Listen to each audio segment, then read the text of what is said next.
Sastra channel நேயர்களுக்கு நமஸ்காரம். அனுதினம் ஆனந்தம் நிகழ்ச்சியில் உங்கள் அனைவரையும் சந்திப்பதில் மிக்க மகிழ்ச்சி.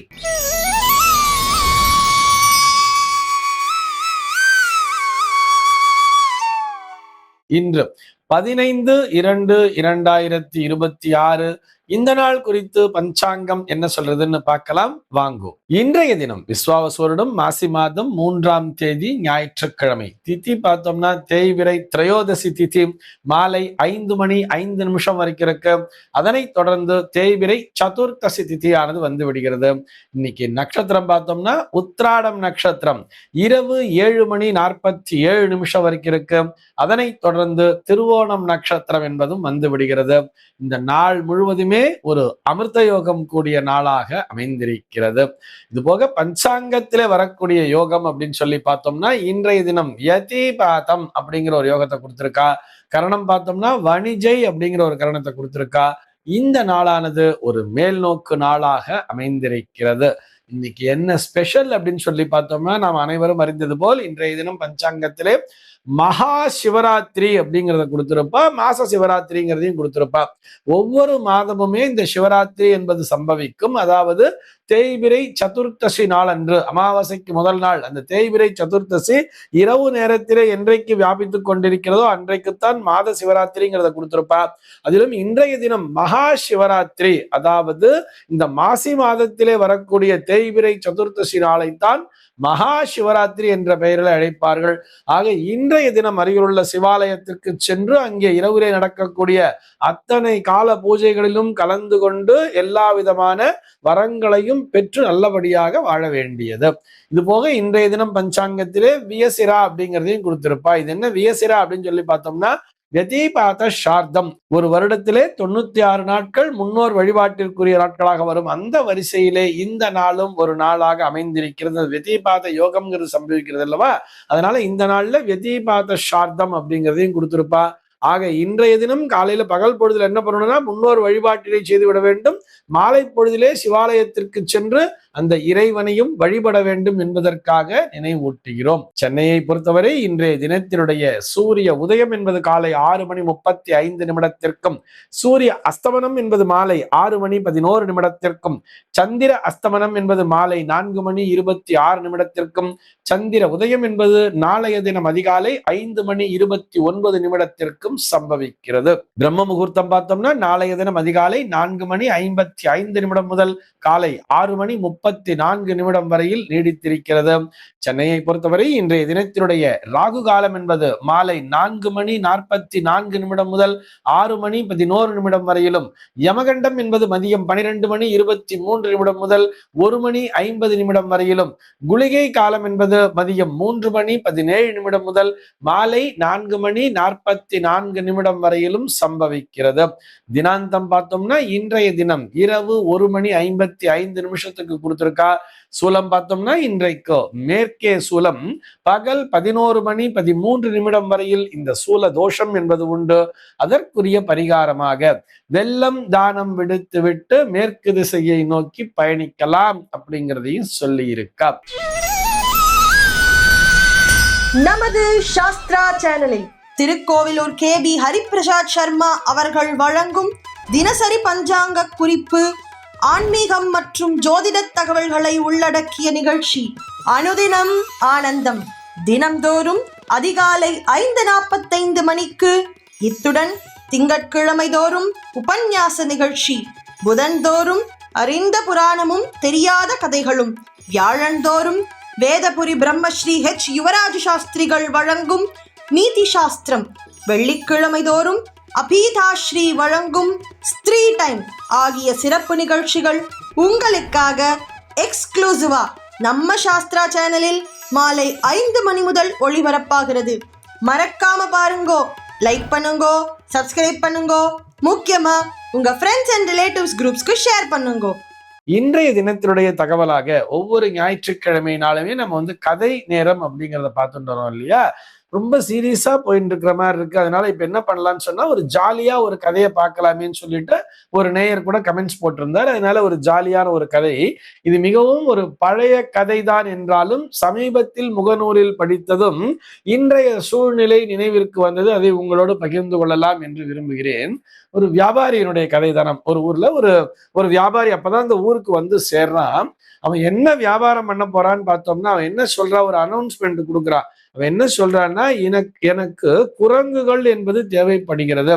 நான் இந்த குரங்குகள்லாம் பயிற்சி கொடுத்து நான் வெளிநாட்டுல எக்ஸ்போர்ட் பண்ணிடுவேன். எனக்கு ஒரு குரங்கு பிடிச்சி கொடுத்தா நான் ₹100 தரேன் அப்படிங்கிற மாதிரி சொன்னாராம். இது நிறைய பேர் இது என்னது குரங்க போய் பிடிச்சி கொடுக்குறதா, அது இங்கேயும் அங்கேயும் தாவிட்டு அதை போய் பிடிச்சி கொடுப்பாருன்னு சொல்லிட்டு பேசாம இருந்தாங்களாம்.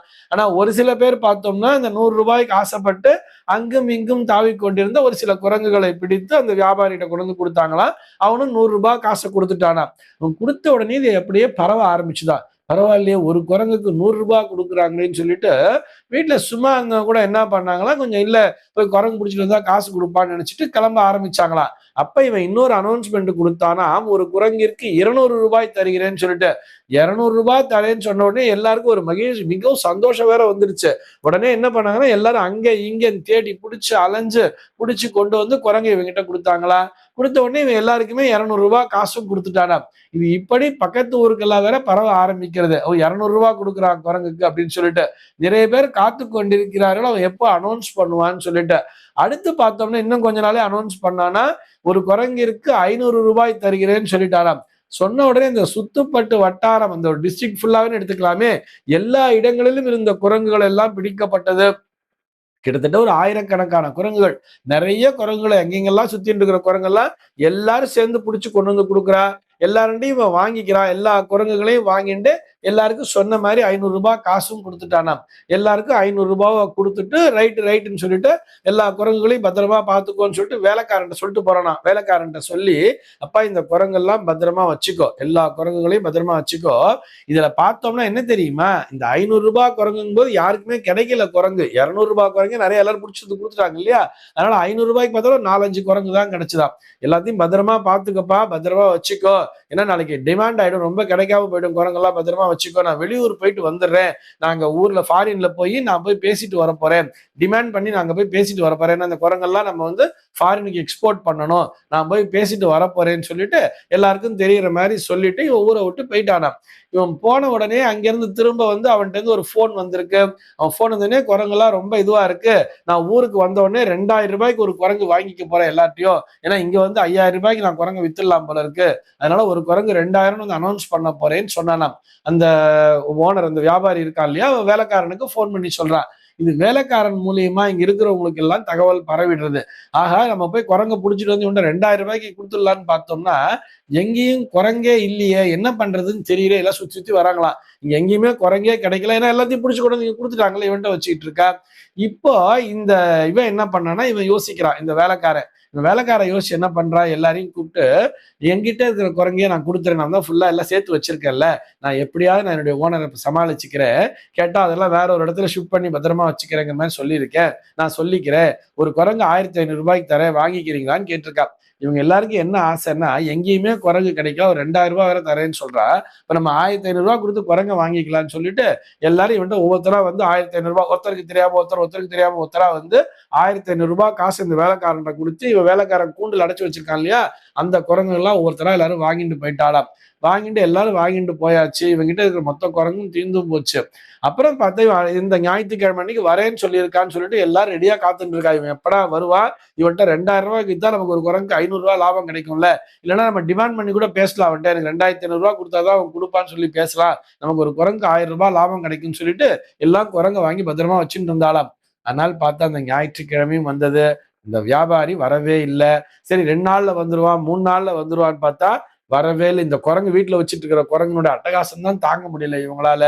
என்னதான் ஆச்சுன்னு அந்த வேலைக்காரன்ட்ட போய் கேட்கலான்னு சொல்லி பார்த்தா அந்த வேலைக்காரன் ஊரை விட்டே போயிருந்தானாம்.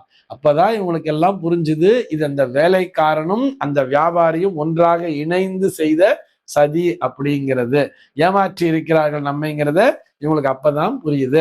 ஆக எவ்வளவுக்கு முதல்ல ₹100 நிறைய குரங்க வாங்கிட்டான், ₹200 தான் முக்காவாசி குரங்க வாங்கிட்டான், ₹500 ஒரு 4-5 குரங்க மட்டும் வாங்கிட்டு எல்லா குறையும் இவங்க தலையிலேயே ₹1500 கட்டிட்டு போயிட்டா இல்லையா. இதுதான் வியாபார தந்திரம் என்பது. ஆக நம்ம என்ன பண்ணணும்னு சொன்னா, ஏதோ ஒரு விஷயம் டிக்ளேர் பண்றாங்க அப்படின்னு சொன்னா அதை பார்த்துட்டு நாம் அதற்கு ஆசைப்படக்கூடாது. பேராசை என்பது நஷ்டத்தில் தான் முடியும். அவை எல்லாவற்றையும் விட ஒரு மிகப்பெரிய ஏமாற்றம் அப்படிங்கிறது இருக்கு இல்லையா, இந்த ஏமாற்றத்தில் முடியும் என்பதையும் நினைவிலே கொள்ள வேண்டும். இந்த தகவலோடு இன்றைய தினம் உங்களிடமிருந்து நான் விடைபெற்றுக் கொள்கிறேன். மீண்டும் உங்கள் அனைவரையும் நாளைய தினம் ஒரு புதிய தகவலோடு சந்திக்கிறேன். அன்பர்கள் அனைவருக்கும் அனுதினமும் ஆனந்தமாய் அமைய பிரார்த்திக்கிறேன்.